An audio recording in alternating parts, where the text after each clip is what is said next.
Woody? Why am I alive? You are a toy. You belong to Bonnie. These are your friends. Hello. Woody, I have a question. Well, actually not just one. I have all the questions. Amigos de cines argentinos, estoy muy bien vestido porque la ocasión realmente lo ameritaba. Toy Story 4, aquí en Los Ángeles, previo paso por Orlando, por Toy Story Land. Así que quédense y vean todo el material que pude conseguir. You got a friend in me. You got a friend in me. When the road looks tough ahead and you're miles and miles from your nice warm bed, you just remember what your old pal said, 'cause you got a friend in me. Oh, said you got a friend in me. Hi. How you doing? Fine. You? Good, good, so good. Both visually and technologically, Pixar has reached an all-time high level. How do you surpass yourself movie to movie? Yeah. We work with... What do you expect to achieve? Yeah, it's a great...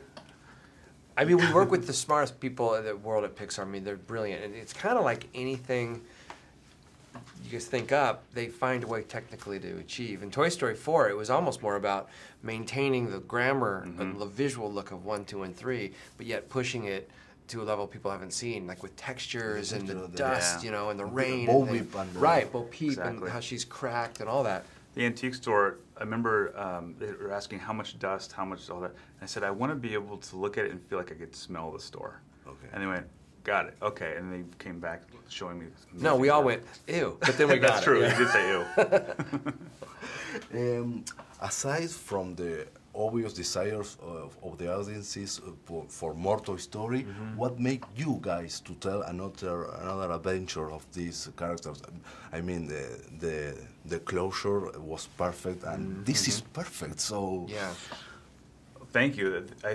The thing that got me excited was just that question of like, what is next? Because we all know Woody, but we've never seen him in this situation, which being in a new room with a new kid, and it's not going to be the same. So how is he going to react to all this? How is he going to react to Bonnie, who is not going to play with him the same way Andy did? And so that was the thing that I'm like, okay, now I'm intrigued. I have to know more. Yeah, just to add to that, it felt like an opportunity. Because we all felt Toy Story 3 was such a beautiful ending, but as we thought more, and it is, but as we thought more about it, kind of structurally, it's the ending of Andy, going to Andy and Woody's relationship. And so depending on how you look at that, we kind of just chose to look at it as a beginning, right? And so that really got us excited. And it took a long time of us asking questions and writing and thinking. But when we got to the point where, oh, we could tell a story that takes Woody and have him question his true purpose, that feels movie-worthy to us. Okay. You know? The new cast that you are is very diverse. It's really fun. Which is your favorite for the new? Oh, I can't. It's like saying pick your favorite child. Or something. Okay. Yeah, it's They're hard. so different and so fun at the same time. Ducky and Bunny are amazing. Christina as Gabby. Gabby's incredible. Forky, I can't. I mean, all of them. They all. I think it's hard because, like the original kind of group of Andy's toys, we feel like this group. Now you can't think of Toy. Like our hope is that you can't think of Toy Story without them. So Duke Kaboom is now as much a part of it as Rex, you know. Yeah. And Giggle McDimple. We love them all. That it's really impossible for us to single one out. Single one out, yeah. But Forky, I mean, Forky's pretty it's good. like Forky's very popular right Forky's now. pretty good. Yeah, Forky is the black sheep of Toy Story, just because he's like handmade. So that's great. Okay, there's something that I want to clear it up. Yes. I don't know. What do you guys feel and think about the Pixar theory? I think the Pixar theory? Yeah, all the movies take place in the same universe. I mean, besides the Easter eggs. And I think it's very creative, actually. I saw little bits of it, and it's amazing how they're able to, weave it all together in very fun ways. I will say this. Okay. In the movie, you can't see it, unfortunately, but Bonnie's mom is holding a book that she's reading, and the name of that book is Beyond Infinity.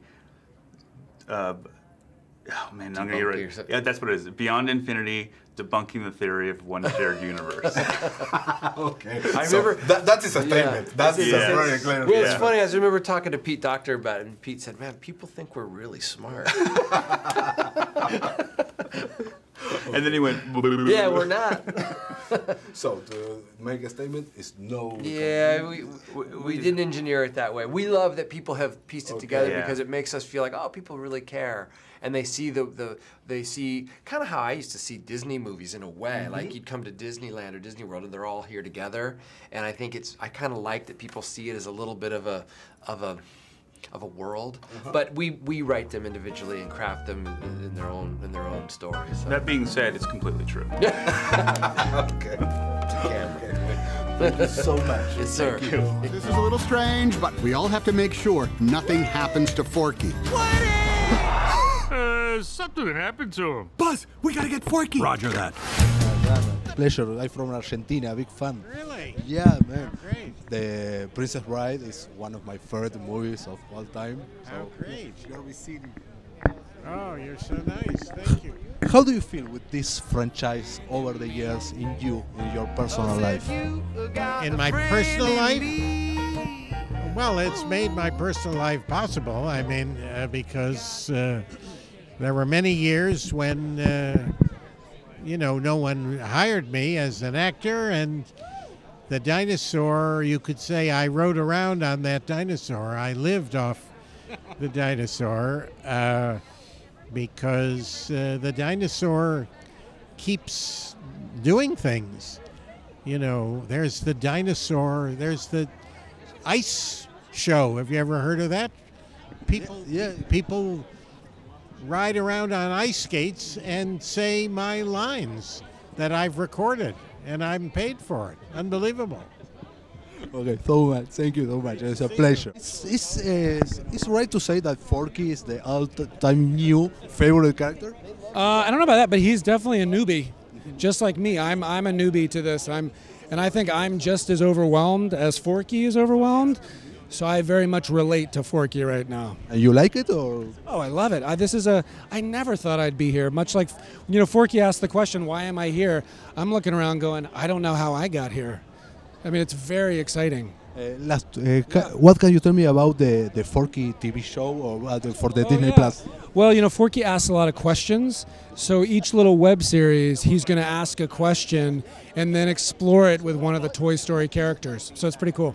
Look at you. Look at you, man. I love this. Yeah.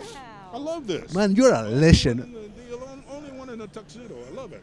I think I a little bit overdressed.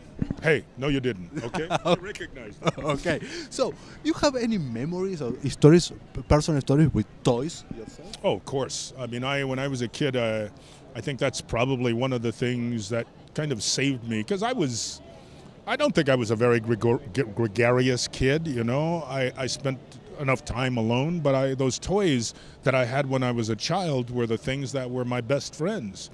And, you could sit all day with your toys, down in the dirt and have a good time, You have any connection with this franchise, any feelings before you came the role? No, not really. I mean, I was involved in... there's a Toy Story of Terror, which airs every, Halloween, Halloween, Yeah, and Combat Carl. So when they asked me to reprise that character in this movie, of course, what am I going to say? No, thank you? No, I loved it. And plus being a part of Pixar and the great movies that they do and the quality of animation is just the best. Needs Forky. Aw, Sheriff Woody always coming to the rescue. That's gonna be quite a jump for you and Duke. For me? Let's kaboom. Go! Go!